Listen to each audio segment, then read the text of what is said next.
俺哋明日用水用嘅一多個像路冇嘛咁高個，古世界上嘅水資源其實引來引起的。全世界嘅水當中，能1%的淡水好用，全世界有15億年冇法度取得清澈嘅水，甚至有4000嘅生人呢都因為本水安尼車嘅欺騙以面嘅過程。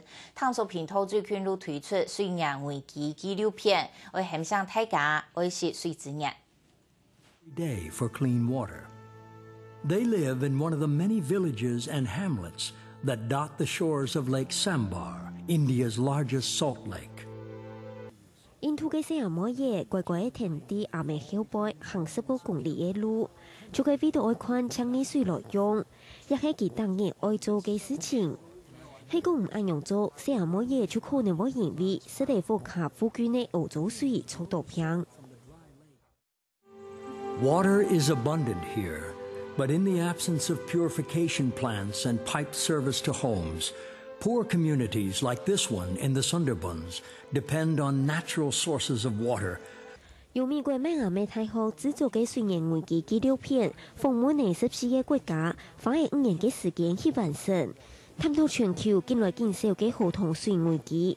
水資源看起來還算充足嘅台灣，其實係全球缺水排名第18嘅國家，用嚟好好善用水資源，係一下做唔到無從事嘅問題。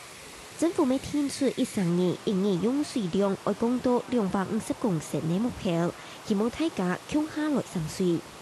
大家不論是農業用水、工業用水、民生用水，大家全民都能夠做好節約用水。要多多利用水，然後如果水就是不是那麼髒還可以用的話，你可以把它就善加利用，這樣。像洗米的水用完可以拿去洗馬桶，然後用水方式我們可以拿這些他們給我們的水壺拿去那個裝水。